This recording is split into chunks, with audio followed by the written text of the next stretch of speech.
Bismillahirrahmanirrahim. In this video, I am going to teach you modern concept of rational drug designing. So let's get started. सबसे पहले तो समझ लेते हैं drug designing क्या होती है. What does it mean by drug designing. Drug designing का मतलब होता है क्रिएटिंग न्यू ड्रग्स, ठीक है, या एग्जिस्टिंग ड्रग्स को इम्प्रूव करना या तो न्यू ड्रग्स को क्रिएट करना ताकि वो ड्रग्स जो है ना वो जाकर अपने स्पेसिफिक टारगेट के साथ अच्छी तरह से बाइंड हो जाए और फिर वो अपना एक्शन दिखाएं, ठीक है.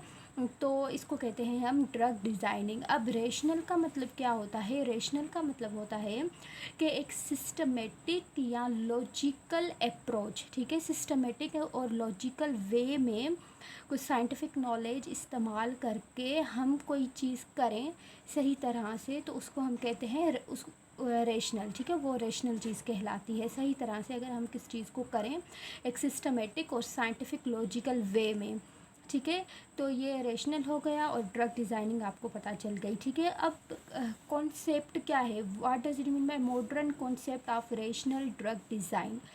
अब ड्रग डिज़ाइनिंग का कॉन्सेप्ट जो है ना वो बहुत ही आसान है, ठीक है. अब देखें कि इसमें हम क्या करते हैं कि मेडिकेशन जो है उसकी डेवलपमेंट करते हैं, ठीक है. ड्रग डिज़ाइनिंग में सिंपली ये कहेंगे हम कि इट्स मेडिकेशन डेवलपमेंट. इसमें हम मेडिकेशन को डेवलप करते हैं, ओके. बट एक इम्पॉर्टेंट बात यहाँ पे ये आती है कि मेडिकेशन को हम ऐसे ही डेवलप नहीं कर देते, बल्कि यहाँ पर हम मेडिकेशन को जो डेवलप करते हैं उसमें हम क्या करते हैं, सबसे पहले हम टारगेट मॉलिक्यूल्स को आइडेंटिफाई करते हैं, ठीक है. टारगेट मॉलिक्यूल्स यानी कि बाइंडिंग साइट्स या रिसेप्टर्स, कि कौन से रिसेप्टर्स होंगे जिनके साथ जो हम ड्रग डिज़ाइन करने जा रहे हैं, जो मेडिकेशन हम डेवलप करने जा रहे हैं, वो किस टारगेट मॉलिक्यूल्स के साथ जाकर बाइंड होगी, ठीक है. सबसे पहले हमें जो है ना वो अच्छी तरह से उस टारगेट मॉलिक्यूल का पता होना चाहिए, ठीक है. उसके बाद ही हम उस हिसाब से फिर जैसा हमारा टारगेट मॉलिक्यूल होगा ना, जैसे जैसे हमारे रिसेप्टर्स होंगे, हम वैसे ही फिर जो है ना वो ड्रग डिज़ाइन करेंगे, ठीक है. उस तरह से फिर हम रिसेप्टर को लेकर टारगेट मॉलिक्यूल्स की नॉलेज को लेकर वैसी उसी हिसाब की अपनी ड्रग की जो है ना वो डिज़ाइनिंग करेंगे, ठीक है. तो ड्रग डिज़ाइनिंग में हमारा फर्स्ट स्टेप जो आता है वो टारगेट मॉलिक्यूल का आता है कि हम सबसे पहले टारगेट मॉलिक्यूल यानी रिसेप्टर्स, ठीक है, उनको हम जो है ना वो सही तरह से आइडेंटिफाई करते हैं. रिसेप्टर के या टारगेट मॉलिक्यूल्स के जो है ना वो स्ट्रक्चर देख लेते हैं कि इसका स्ट्रक्चरल फीचर्स क्या हैं, ये किस तरह का है, ठीक है. तो स्ट्रक्चर फीचर्स, उसके जो भी स्ट्रक्चरल फीचर्स आएंगे ना वो सारे हम समझ लेंगे कि कौन कौन से हैं और वो किस तरह के फंक्शन से ये रिसेप्टर या ये टारगेट किस तरह के फंक्शन दिखाता है और इसका स्ट्रक्चर किस तरह का है, ठीक है. तो ये सारी चीज़ें जो है ना हम टारगेट मॉलिक्यूल्स की देख लेंगे. बिल्कुल सही तरह से हम अच्छी तरह से पूरे टारगेट को आइडेंटिफाई कर लेंगे. टारगेट मॉलिक्यूल की सारी कैरेक्टरिस्टिक्स या जो भी उसकी चीज़ें हैं ना वो हमें अच्छी तरह से समझ आ जानी चाहिए, ठीक है. उसके बाद जब टारगेट मॉलिक्यूल वाली चीज़ हमारी ओके हो जाएगी, ठीक है, जब टारगेट मॉलिक्यूल कि को हम सही तरह से आइडेंटिफाई कर लेंगे, उसके स्ट्रक्चरल फीचर्स हम समझ लेंगे, उसके फंक्शंस को हम समझ लेंगे, उसके बाद जो है ना हम नेक्स्ट स्टेप पे आएंगे. बहरहाल फर्स्ट स्टेप हमारा ये था टारगेट मॉलिक्यूल्स को आइडेंटिफाई करना. तो सेकंड स्टेप है इन्वेंट नॉवेल मॉलिक्यूल्स. इसका मतलब ये है कि न्यू मॉलिक्यूल्स को जो है ना मैं डिस्कवर करूँगी या तो इन्वेंट करूँगी. न्यू मॉलिक्यूल्स जो है ना हम ड्रग्स को कह रहे हैं, ठीक है. हमारी जो ड्रग होगी जिसकी हम डिज़ाइनिंग करने जा रहे हैं, रेशनल ड्रग डिज़ाइनिंग हम जिस ड्रग की करने जा रहे हैं उस ड्रग को जो है ना हम यहाँ पर मॉलिक्यूल कंसीडर कर रहे हैं, ठीक है. तो जो मॉलिक्यूल या जो ड्रग जो है वो हम जिस डिज़ीज़ के लिए ड्रग डिज़ाइन करने जा रहे हैं या बॉडी में जिस डिसफंक्शन के लिए ड्रग को डिज़ाइन करने जा रहे हैं, हम देखेंगे कि रिसेप्टर तो हमने आइडेंटिफाई कर लिया, रिसेप्टर का स्ट्रक्चर फंक्शन वगैरह हर चीज़ हमें रिसेप्टर की समझ आ गई. बट अब हम क्या करेंगे कि नॉवेल मॉलिक्यूल देखेंगे कि जिस डिज़ीज़ या डिसफंक्शन के लिए मैं ये सब कुछ कर रही हूँ, क्या ये मॉलिक्यूल उस डिज़ीज़ में इफ़ेक्टिव है भी या नहीं, ठीक है। तो अगर ये मालिक्यूल जो न्यू मालिक्यूल जो है या न्यू ड्रग जो है वो वाकई उसका कुछ इफ़ेक्ट है डिज़ीज़ पे या डिसफंक्शन पे, डिज़ीज़ को कम कर रहा है या उसको ट्रीट कर रहा है वो मालिक्यूल, तो फिर जो है ना मैं समझ लूँगी अच्छा अगर ये मालिक्यूल डिज़ीज़ को ठीक कर रहा है, डिसफंक्शन को ख़त्म कर रहा है, तो दैट मीन्स ये मालिक्यूल जो है ना वो इसको जो है ना वो मैं आगे प्रोसेस कर सकती हूँ और ये मालिक्यूल जो है ना ये मेरे काम का है। ठीक है, मैं इस तरह से बिल्कुल बेसिक और इजी लैंग्वेज में समझा रही हूँ ताकि आप लोगों को जो है ना वो सही से समझ आ जाए। ठीक है, तो यहाँ पर इस सेकंड स्टेप पर मुझे पता चल गया कि मेरा नॉवल मालिक्यूल या ये ड्रग जो है ना ये ड्रग है और इसको जो है ना मैं आगे प्रोसेस करूँगी। बट अब जो है ना पहले मैंने क्या किया था, पहले रिसेप्टर या टारगेट मालिक्यूल आइडेंटिफाई किया, उसके बाद जो है ना मैंने ड्रग को आइडेंटिफाई किया। अब थर्ड स्टेप में मैं क्या करूँगी, अब थर्ड स्टेप में मैं देखूँगी कि थर्ड स्टेप जो है ना वो डिस्कवरी ऑफ हिट्स है। अब what does it mean by hits? Hits का मतलब है कि जो ऊपर मैंने नॉवल मालिक्यूल आइडेंटिफाई किया है और मुझे ये भी पता चला है कि डिजीज़ और डिसफंक्शन में ये अपना इफ़ेक्ट दिखाएगा। ठीक है, बट मैं ये देखूँगी कि क्या इससे पहले जो मैंने रिसेप्टर आइडेंटिफाई किया था, ये मेरा नॉवल मालिक्यूल, ये जो न्यू मालिक्यूल मैंने डिस्कवर किया है, क्या उस रिसेप्टर के साथ बाइंड होता है? ठीक है, क्या वो उस रिसेप्टर के साथ इंटरेक्ट करता है? तो अगर वो मालिक्यूल या वो ड्रग अगर रिसेप्टर के साथ इंटरेक्ट करेगी, ठीक है, तो वो जो है ना फिर हिट कहलाएगी। ठीक है, तो उसको तो अगर मालिक्यूल और जो टारगेट रिसेप्टर है वो दोनों आपस में इंटरेक्शन कर सकते हैं, तो वो जो है ना उसको मैं कहूँगी डिस्कवरी ऑफ हिट्स। ठीक है, यानी हिट एक ऐसा मालिक्यूल है जिसका मुझे पता है कि ये मेरे रिसेप्टर के साथ जो है ना वो इंटरेक्ट सही से कर सकता है। ओके, उसके बाद फोर्थ स्टेप आता है डिस्कवरी ऑफ लीड कंपाउंड। ठीक है, अब जो हिट कंपाउंड मुझे ऊपर समझ आया कि मेरे रिसेप्टर के साथ भी मैच हो गया। ठीक है, नॉवल मालिक्यूल डिजीज़ और डिसफंक्शन में भी काम कर रहा है, रिसेप्टर के साथ भी इंटरेक्टेबल है। ठीक है, अब मैं उसको आगे जब प्रोसेस करूँगी ना तो फिर वो लीड कहलाएगा। ठीक है, तो डिस्कवरी ऑफ लीड कंपाउंड्स। अब इस स्टेप में मैं क्या करूँगी, वो जो हिट मैंने आइडेंटिफाई कर लिया ना, उस हिट को मैं देखूँगी कि क्या वो जो है उसकी ये चीज़ काफ़ी नहीं है कि उसकी बाइंडिंग रिसेप्टर के साथ हो रही है, बल्कि ये चीज़ भी ज़्यादा इम्पोर्टेंट है, रिसेप्टर के साथ बाइंड हो रहा है, बट क्या इसकी सही तरह से सिलेक्टिविटी है, क्या इसकी पोटेंसी है, ठीक है, क्या इसकी फार्माकोकाइनेटिक्स भी सही है या नहीं। ठीक है, तो मतलब अगर पोटेंसी, सिलेक्टिविटी, काइनेटिक्स वगैरह उसकी सारी मुझे समझ आ जाएंगी कि हाँ ये चीज़ें भी इसकी सही हैं, तो मैं जो हूँ ना उस स्टेप पे जाकर कहूँगी कि अब जो है ना लीड कंपाउंड डिस्कवर हो गया है। तो ये स्टेप आ जाएगा step 4, discovery of lead compound. ठीक है, तो उसके बाद जो है वो 5 स्टेप आता है ऑप्टिमाइजेशन का। ऑप्टिमाइजेशन का मतलब ये है कि देखिए मुझे पता चल गया कि शुरू में मैंने टारगेट रिसेप्टर आइडेंटिफाई किया, उसके बाद ड्रग मालिक्यूल मैंने आइडेंटिफाई कर लिया, देन वो रिसेप्टर के साथ बाइंड होने की एबिलिटी भी रखता है, बाइंड भी हो सकता है, तो वो हिट में आ गया। उसके बाद जो है ना रिसेप्टर से बाइंड होने के बाद उसकी कोई पोटेंसी, सिलेक्टिविटी भी है, फार्माकोकाइनेटिक भी उसकी थोड़ी बहुत अच्छी है, तो मैं जो हूँ ना उसको अब जो है ना वो यहाँ तक मेरी लीड कंपाउंड की डिस्कवरी हो गई।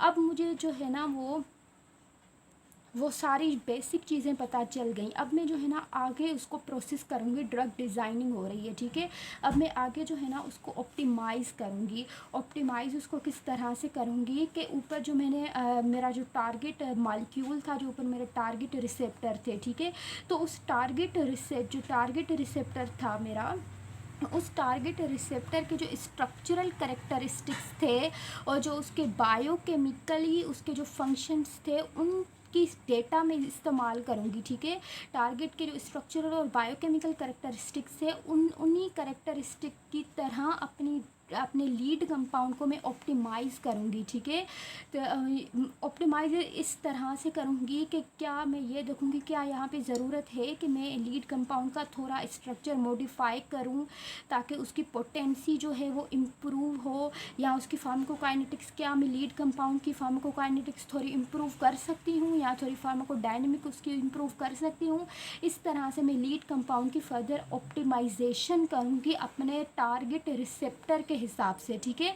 टारगेट रिसेप्टर की जो डेटा होगी, उसकी जो स्ट्रक्चरल और बायोकेमिकल कैरेक्टरिस्टिक होंगे, फिर उस डेटा जैसी मैं जो हूँ ना ऑप्टिमाइज़ करूँगी अपनी ड्रग को, ठीक है। उस डेटा को यूज़ करूँगी, फिर उस डेटा के हिसाब से अपने लीड कंपाउंड को ऑप्टिमाइज़ करूँगी, ताकि टारगेट और हमारी जो ड्रग है उन दोनों का अच्छी तरह से इंटरेक्शन हो जाए। और अगर इन दोनों का अच्छी तरह से इंटरेक्शन हो जाएगा तो उसके बाद जो है ना वो ड्रग अपना एक्शन दिखाएगी। और अब हम कहेंगे कि हमारी ड्रग जो है ना वो रेशनली डिज़ाइन की गई है, ठीक है, ताकि जो है ना वो अपना पूरा एक्शन, पूरी फुल पोटेंसी और सही तरह से दिखा सके। अब आते हैं दूसरी बात की तरफ कि टारगेट डिस्कवरी या रिसेप्टर डिस्कवरी या बाइंडिंग साइट जो है ड्रग के लिए, उसकी जो हम डिस्कवरी कर रहे हैं वो किस तरह से कर रहे हैं, ठीक है। तो उसकी डिस्कवरी हम डिफरेंट टेक्निक्स के साथ कर सकते हैं, लाइक न्यूक्लियर मैग्नेटिक रेजोनेंस के थ्रू कर सकते हैं, और एक्सरे क्रिस्टलोग्राफी के थ्रू हम अगर ये टेक्निक्स अगर यूज़ करेंगे हम, तो जो है ना वो टारगेट जो रिसेप्टर्स हैं हम उनको सही से आइडेंटिफाई करेंगे, और रिसेप्टर के जो स्ट्रक्चरल फीचर्स हैं ना वो भी हमें अच्छे से पता चल जाएंगे इन टेक्निक्स के थ्रू, ठीक है। तो इन टेक्निक्स के थ्रू हम सही से अपने जो रिसेप्टर्स हैं उनको आइडेंटिफाई कर सकते हैं। अब आते हैं रेशनल ड्रग डिज़ाइन के टाइप्स की तरफ। रेशनल ड्रग डिज़ाइन जो है ना वो दो तरह की होती है, एक होती है स्ट्रक्चर बेस्ड डिज़ाइन, दूसरी होती है ligand based design. Structure based design में जो है ना वो रिसेप्टर्स को देखकर ड्रग डिज़ाइन की जाती है, और लिगेंड बेस्ड डिज़ाइन में जो है ना वो ड्रग या मॉलिक्यूल्स को देखकर जो है वो ड्रग को जो है ना ड्रग की डिज़ाइनिंग की जाती है। फर्दर ये दोनों जो है ना वो आगे आने वाली वीडियोज़ में मैं अच्छी तरह से समझाऊँगी, ठीक है। फ़िलहाल के लिए बस इतना ही है कि स्ट्रक्चर बेस्ड डिज़ाइन जो है ना इसमें हम रिसेप्टर को देख के डिज़ाइनिंग करते हैं, और लिगेंड बेस्ड डिज़ाइनिंग में हम ड्रग या मॉलिक्यूल्स को देखकर डिज़ाइनिंग करते हैं। तो अब आते हैं rational approach to drug design. इससे पहले जो है ना हमने ड्रग डिज़ाइनिंग का इंट्रोडक्शन अच्छी तरह से समझ लिया कि किस तरह से रैशनली ड्रग को डिज़ाइन हम कर सकते हैं, बट ऐसे ही तो हम ड्रग को डिज़ाइन नहीं कर लेंगे ना, हमने तो उसका कॉन्सेप्ट समझा है अभी। बट जो है ड्रग डिज़ाइन करने के लिए डिफरेंट टेक्निक्स होती हैं, डिफरेंट अप्रोचेस होती हैं, ठीक है। तो अब हम देख लेते हैं कि किन अप्रोचेस के थ्रू हम ड्रग डिज़ाइनिंग कर सकते हैं, ठीक है। तो अप्रोच का मतलब क्या है? अप्रोच का मतलब ये है कि एक स्ट्रेटजी या मेथड, ठीक है, इसको हम अप्रोच कहते हैं। तो डिफरेंट तरह की अप्रोचेस हैं। चलें फिर स्टार्ट करते हैं। Approach with quantum mechanics. Quantum mechanics के थ्रू हम जो है ना वो ड्रग की डिज़ाइनिंग किस तरह से कर सकते हैं, तो हम इस तरह से कर सकते हैं कि क्वांटम मैकेनिक्स को हम यूज़ करेंगे, ठीक है। क्वांटम मैकेनिक्स को यूज़ करके हमें क्या पता चलेगा? फिज़िकल प्रॉपर्टीज़ पता चलेंगी ड्रग्स की, ठीक है। अब क्वांटम मैकेनिक्स क्या होता है? क्वांटम मैकेनिक्स जो है ना वो फिज़िक्स की एक थ्योरी है, फिज़िक्स का एक ऐसा कॉन्सेप्ट है जिसके थ्रू जो है ना वो फिज़िकल प्रॉपर्टीज़ का हमें पता चलता है, ठीक है। क्वांटम मैकेनिक्स जो है ना ये एक ऐसी स्टडी है जिसके थ्रू जो है ना हम किसी भी चीज़ के डीप में जाकर स्टडी कर सकते हैं, बिल्कुल डीप में, जैसे कि एटॉमिक एंड सब एटॉमिक लेवल पे जाकर हम जो है ना किसी चीज़ की प्रॉपर्टीज़ को देख सकते हैं, ठीक है। फ़िलहाल अगर हम ड्रग को साइड पे करके देखें तो वैसे ही किसी मैटर को देखें या किसी और चीज़ को देखें तो हर चीज़ जो है ना वो बिल्कुल छोटी से छोटी चीज़ की बनी होती है। हर चीज़ के जो है ना वो बिल्डिंग ब्लॉक्स होते हैं, ठीक है। तो इस क्वांटम मैकेनिक्स के थ्रू हम जो है ना वो मैटर के जो है ना वो सब एटॉमिक पार्टिकल्स को जान सकते हैं और उनकी प्रॉपर्टीज़ को जान सकते हैं, ठीक है। एक बात आपको पता होगी कि जैसे सब एटॉमिक पार्टिकल्स होते हैं ना, जैसे बिल्डिंग ब्लॉक्स होते हैं, ठीक है। बिल्डिंग ब्लॉक्स बनकर एक कोई बड़ी चीज़ बनाते हैं, और वो बड़ी चीज़ वैसी ही होती है जैसे छोटे छोटे बिल्डिंग ब्लॉक्स होते हैं, ठीक है। तो इसी तरह से जो है ना वो तो वो छोटी छोटी चीज़ें मिला के जो बिल्डिंग ब्लॉक्स होते हैं, बिल्डिंग ब्लॉक्स जब बनते हैं तो बिल्डिंग ब्लॉक्स की जैसी प्रॉपर्टीज़ होती है ना, तो बिल्डिंग ब्लॉक से जो बड़ी चीज़ हमें नज़र आती है वो बड़ी चीज़ की भी प्रॉपर्टीज़ वैसी ही होती हैं जैसे उसके बेसिक एलिमेंट की होती हैं, जैसे उसके बेसिक बिल्डिंग ब्लॉक की होती हैं, ठीक है। तो क्वांटम मैकेनिक्स के थ्रू हमें क्या पता चलेगा, हमें फिजिकल प्रॉपर्टीज़ पता चलेंगी, किसकी, ड्रग्स की, ठीक है, मॉलिक्यूल की। जो मॉलिक्यूल हम ड्रग डिज़ाइनिंग में यूज़ कर रहे हैं, जिस मॉलिक्यूल की हम ड्रग डिज़ाइनिंग कर रहे हैं, ठीक है, तो क्वांटम मैकेनिक्स अप्रोच हम इस्तेमाल करके क्या करेंगे, उस मॉलिक्यूल या उस ड्रग की जो है ना वो फिज़िकल प्रॉपर्टीज़ जान लेंगे, ठीक है। अब उस फिज़िकल प्रॉपर्टीज़ में क्या आ जाती हैं, फिज़िकल प्रॉपर्टीज़ में आ जाएंगी प्रॉपर्टीज़ आ जाएंगी इलेक्ट्रॉन्स की, प्रोटॉन्स की, न्यूट्रॉन्स की। अब आपको मैंने शुरू में बताया कि क्वांटम मैकेनिक्स हमें बिल्कुल डीप में जाके चीज़ें बताती है, ठीक है। तो हम हमारी जो ड्रग है, ठीक है, ड्रग के जो एटम्स हैं, ठीक है, और एटम्स में जो इलेक्ट्रॉन्स हैं, प्रोटॉन्स हैं, न्यूट्रॉन्स हैं, उनकी कैसी प्रॉपर्टीज़ हैं, जैसी उन इलेक्ट्रॉन, प्रोटॉन, न्यूट्रॉन्स की जैसी फिज़िकल प्रॉपर्टीज़ ये होंगी, वैसी ही हमारी ड्रग, वैसा ही हमारे मॉलिक्यूल की प्रॉपर्टीज़ वैसी होंगी, ठीक है। तो हम क्या करते हैं, डायरेक्ट किसी मॉलिक्यूल की जाकर प्रॉपर्टीज़ नहीं चेक करते, ठीक है। हम बिल्कुल डीप में जाकर ऐसी डिफ़िकल्ट टेक्निक, क्वांटम मैकेनिक्स वाली टेक्निक यूज़ करके हम ये डीप वाली चीज़ों की प्रॉपर्टीज़ देख लेते हैं, और फिर इनकी प्रॉपर्टीज़ से हमें अंदाज़ा हो जाता है कि जैसी इनकी प्रॉपर्टीज़ है वैसी हमारी ड्रग मॉलिक्यूल की नेचर होगी, राइट। तो ऐसी हमारी ड्रग मॉलिक्यूल की नेचर है, हमें पता चल गया। अब हम क्या करेंगे, क्योंकि पहले मैंने आपको बताया था, सबसे पहले हम जो है ना वो रिसेप्टर या टारगेट की जो है ना वो आइडेंटिफिकेशन कर लेते हैं, क्योंकि अब हमने शुरू में आइडेंटिफिकेशन टारगेट रिसेप्टर की कर ली। उसके बाद अभी जो है ना हमने हमारा जो मॉलिक्यूल है, ड्रग मॉलिक्यूल है, उसका हमें जो है उसकी नेचर पता चल गई इस क्वांटम मैकेनिक्स की अप्रोच के थ्रू। बट हमने देखा कि ये जो ड्रग मॉलिक्यूल की नेचर है ना हमारे रिसेप्टर के साथ कुछ सही तरह से मैच नहीं हो रही, ठीक है। तो हम क्या करेंगे, इसमें जो है हम केमिकल अल्टरेशंस करेंगे कुछ, ठीक है। केमिकल अल्टरेशंस करने की वजह से क्या होगा कि फ़िज़िकल प्रॉपर्टीज़ जो है वो मॉलिक्यूल्स की चेंज हो जाएंगी, क्योंकि ज़ाहिर सी बात है हम कोई केमिकल अल्टरेशन करेंगे तो फ़िज़िकल प्रॉपर्टीज़ चेंज होंगी। फ़िज़िकल प्रॉपर्टीज़ के चेंज होने का मतलब कि इलेक्ट्रॉन, प्रोटॉन, न्यूट्रॉन्स की प्रॉपर्टी चेंज होंगी, और अगर जब इलेक्ट्रॉन, प्रोटॉन, न्यूट्रॉन्स की प्रॉपर्टी जाकर चेंज होंगी तो ऑब्वियसली ड्रग मॉलिक्यूल की नेचर चेंज हो जाएगी। तो ठीक है, तो केमिकल अल्टरेशंस करने के बाद हमने देखा कि नेचर, ये वाली नेचर हमारे रिसेप्टर के साथ सही से मैच नहीं हो रही, तो हमने केमिकल अल्टरेशंस कर दी, और केमिकल अल्टरेशंस करने के बाद हमें जो है वो ड्रग मॉलिक्यूल की नेचर मिल गई, बट अल्टर्ड नेचर मिली है। अल्टर्ड नेचर मतलब पहली वाली से मुख्तलिफ नेचर मिली है, और अब वाली जो हमें ड्रग मॉलिक्यूल की नेचर मिली है वो हमारे काम की है, ठीक है, और वो हमारे रिसेप्टर के साथ मैच हो रही है, और इसको हम फर्दर ड्रग डिज़ाइनिंग में जो है ना आगे ऑप्टिमाइज़ कर सकते हैं, आगे हम इसको प्रोसेस कर सकते हैं। तो ये थी अप्रोच क्वांटम मैकेनिक्स वाली अप्रोच थी। अब देख लेते हैं दूसरी अप्रोच। ओके, तो हमारी सेकंड अप्रोच जो है वो है मॉलिक्यूलर ऑर्बिटल थ्योरी अप्रोच, ठीक है। मॉलिक्यूलर ऑर्बिटल थ्योरी अप्रोच है, और इस अप्रोच के थ्रू हम ड्रग की डिज़ाइनिंग करते हैं। इस अप्रोच के थ्रू हम किस तरह से ड्रग की डिज़ाइनिंग करते हैं, देखें। मॉलिक्यूलर ऑर्बिटल अप्रोच के थ्रू हमें जो है वो मॉलिक्यूलर ऑर्बिटल्स का पता चलता है, ठीक है। और मॉलिक्यूलर ऑर्बिटल्स किस तरह से बनते हैं आप पहले ये समझ ले।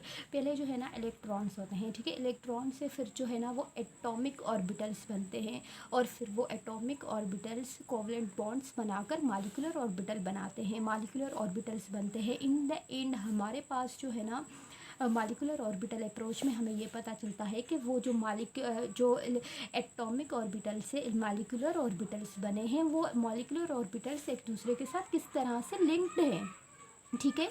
मॉलिक्यूलर ऑर्बिटल अप्रोच के थ्रू हमें ये पता चल गया कि मॉलिक्यूलर ऑर्बिटल से ये जो ड्रग है हमारे पास जिसकी हम डिज़ाइनिंग करने जा रहे हैं, इसमें जो मॉलिक्यूल्स है ना, मॉलिक्यूलर ऑर्बिटल्स जो है ना वो किस अरेंजमेंट में किस तरह से एक दूसरे के साथ लिंक्ड हैं, और इससे हमें क्या पता चलेगा, इससे हमें इलेक्ट्रॉनिक फ़ीचर्स का पता चलेगा, ठीक है। तो जब हमें इलेक्ट्रॉनिक फ़ीचर्स का पता चलेगा तो अल्टीमेटली हमें पता चल जाएगा कि हमारा जो ड्रग मॉलिक्यूल है इसकी नेचर किस तरह से होगी, ठीक है। अगर हमें इलेक्ट्रॉनिक फ़ीचर्स पता चल गए, दैट मीन्स हमें जो है ना अपने ड्रग मॉलिक्यूल की नेचर का भी पता चल गया, ड्रग मॉलिक्यूल के फ़ीचर्स का भी पता चल गया, क्योंकि मॉलिक्यूलर ऑर्बिटल्स भी तो ड्रग के ही है ना, सही है। तो इस तरह से मॉलिक्यूलर ऑर्बिटल अप्रोच के थ्रू हमें मॉलिक्यूलर ऑर्बिटल्स किस तरह से एक दूसरे के साथ लिंक्ड हैं ये पता चल जाता है, और इसके थ्रू जो है ना हमें इलेक्ट्रॉनिक फीचर्स पता चल जाते हैं मॉलिक्यूलर हमारी ड्रग के मॉलिक्यूल के। ठीक है, तो क्या होता है कि जब हमें पता चल गया कि ड्रग की नेचर जो है ना वो इस तरह से है, इलेक्ट्रॉनिक फीचर्स इसके ये हैं, तो अब हम क्या करेंगे, इस इलेक्ट्रॉनिक फीचर्स को अपने रिसेप्टर्स के साथ मैच करेंगे कि क्या ये वाले इलेक्ट्रॉनिक फीचर हो कि क्या इस ड्रग के पास ये वाले इलेक्ट्रॉनिक फीचर्स हैं, और इन इलेक्ट्रॉनिक फीचर्स के साथ क्या ये रिसेप्टर के साथ सही से बाइंड होगी, क्या ये अपना एक्शन दिखा सकती है बॉडी में, सिस्टमेटिक सर्कुलेशन में जैसे जा सकती है। ठीक है, और रिसेप्टर के साथ बाइंड हो सकती है या नहीं हो सकती। ठीक है, तो अगर ये इलेक्ट्रॉनिक फीचर्स मैच कर जाएंगे तो जो है ना आगे हम ड्रग की डिज़ाइनिंग करेंगे। ओके, आते हैं दूसरी बात की तरफ कि मॉलिक्यूलर ऑर्बिटल अप्रोच के थ्रू हमने क्या किया। मॉलिक्यूलर ऑर्बिटल अप्रोच के थ्रू हमने जो है ना इन्वेस्टिगेशन की। ठीक है, इन्वेस्टिगेशन किस चीज़ की एनेस्थेटिक्स को जो है ना हमने इन्वेस्टिगेट किया मॉलिक्यूलर ऑर्बिटल अप्रोच के थ्रू। अब एनेस्थेटिक्स को हमने इस अप्रोच के थ्रू क्यों इन्वेस्टिगेट किया, क्योंकि एनेस्थेटिक्स जो है ना, एनेस्थेसिया जब होती है, एनेस्थेसिया आपको पता होगा लॉस ऑफ कॉन्शियसनेस हो जाती है। ठीक है, सेंसेशन जो है ना वो ख़त्म हो जाती है, इसको हम जो है ना वो एनेस्थेसिया कहते हैं। अब इसमें क्या, क्योंकि एनेस्थेसिया जो है ना एक बहुत ही कॉम्प्लेक्स मैकेनिज़्म होता है इसका, और इसमें जो सीएनएस के जो है ना वो काफ़ी रिसेप्टर्स इन्वॉल्व होते हैं। ओके, तो इस वजह से जो है ना एनेस्थेसिया के मैकेनिज़्म को सही से डीप में समझना जो है ना वो थोड़ा डिफ़िकल्ट होता है। तो रिसेंटली क्या हुआ कि मॉलिक्यूलर ऑर्बिटल अप्रोच के थ्रू हमने जो है ना वो एनेस्थेटिक ड्रग्स जो हैं, कुछ एनेस्थेटिक ड्रग्स को सही से हमने इन्वेस्टिगेट किया, और उससे हमें जो है ना कुछ एनेस्थेटिक ड्रग्स की जो है ना वो किस तरह से वर्क कर रही हैं उनकी डीप में हमें समझ आई। बट हमने ये जो एनेस्थेटिक ड्रग्स की स्टडी की मॉलिक्यूलर ऑर्बिटल अप्रोच के थ्रू, इसको हमने जो है ना वो एसिटाइल कोलिन न्यूरोट्रांसमीटर है जो उसके साथ हमने रिलेट करके देखा। क्योंकि एसिटाइल कोलिन जो है ना वो एक्साइटेटरी न्यूरोट्रांसमीटर है। ठीक है, अगर ये कॉन्शियसनेस को एनेस्थेसिया क्या करती है, लॉस ऑफ कॉन्शियसनेस करवाती है, और एसिटाइल कोलिन जो है ना वो कॉन्शियसनेस करवाता है। ठीक है, अवेक करता है, एक्साइटेटरी न्यूरोट्रांसमीटर है। इसलिए मॉलिक्यूलर ऑर्बिटल अप्रोच के थ्रू एसिटाइल कोलिन को भी डीप में जो है वो देखा गया, स्टडी की गई, और एनेस्थेटिक ड्रग्स को भी डीप में स्टडी किया गया, जिसके थ्रू जो है ना हमें इन दोनों के जो है ना इलेक्ट्रॉनिक फीचर्स का पता चल गया। अब हुआ क्या कि जो है ना वो बॉन्ड लेंथ्स और टॉर्शनल एंगल्स जो है ना इन दोनों की, एनेस्थेटिक ड्रग्स की और एसिटाइल कोलिन की, इन दोनों की एक दूसरे के साथ रिलेट करके देखी गई। ठीक है, बॉन्ड लेंथ का तो आपको पता होता है कि क्या होती हैं, बाकी टॉर्शनल एंगल्स में आपको बताती हूँ कि ये क्या होती हैं। बहरहाल फ़िलहाल आप ये याद रखें कि इन बॉन्ड लेंथ और टॉर्शनल एंगल्स को एनेस्थेटिक ड्रग्स की और एसिटाइल कोलिन की जो है ना वो रिलेट करके देखी गई कि इसमें क्या, ताकि हमें ये पता चले कि जो है ना वो किस तरह से ये एनेस्थेटिक ड्रग्स जो है ना वो अपना काम दिखाती हैं बॉडी में, क्योंकि इनके मैकेनिज़्म को समझना थोड़ा बहुत डिफ़िकल्ट है, क्योंकि ये कॉम्प्लेक्स मैकेनिज़्म होता है। ये कॉम्प्लेक्स मैकेनिज़्म इसलिए भी बोला जाता है क्योंकि ये टेम्पररी मैकेनिज़्म होता है, उसके बाद अगेन जो है ना वो पेशेंट कॉन्शियस हो जाता है। ठीक है, वो अपने सेंसेस में आ जाता है। इसलिए एनेस्थेटिक ड्रग्स को डीप में स्टडी करना थोड़ा बहुत मुश्किल है, इसलिए हम इसके लिए जो है ना वो डिफरेंट अप्रोचेस यूज़ करते हैं। डायग्राम में आपको जो है ना वो टॉर्शनल एंगल दिखाई दे रहा है। ठीक है, अब टॉर्शनल एंगल कौन सा एंगल होता है, इस एंगल को जो है ना हम डायहेड्रल एंगल भी बोला करते हैं। ये एंगल जो है वो 4 एटम्स के बीच में बनता है।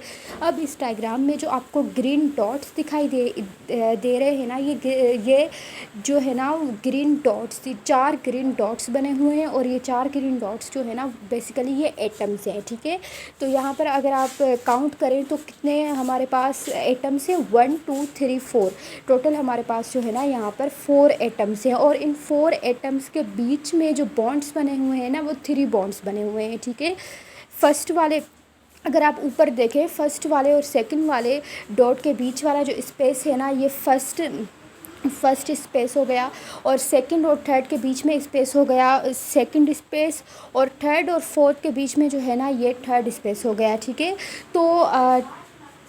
तो ये जो है ना वो 3 बॉन्ड्स बन गए, ये जो बीच में स्पेसेस है ना ये 3 बॉन्ड्स बन गए, 4 एटम्स के बीच में 3 बॉन्ड्स बनेंगे। और उसके बाद यहाँ पर जो ब्लैक कलर में जो एंगल बना हुआ है ना, और इन बॉन्ड्स और इन 4 एटम्स के बीच में जो एंगल बनेगा ना, इस एंगल को हम बोलते हैं टॉर्जनल एंगल। अब आते हैं हम दूसरी थर्ड अप्रोच की तरफ, जो कि है अप्रोच विथ मॉलिक्यूलर कनेक्टिविटी।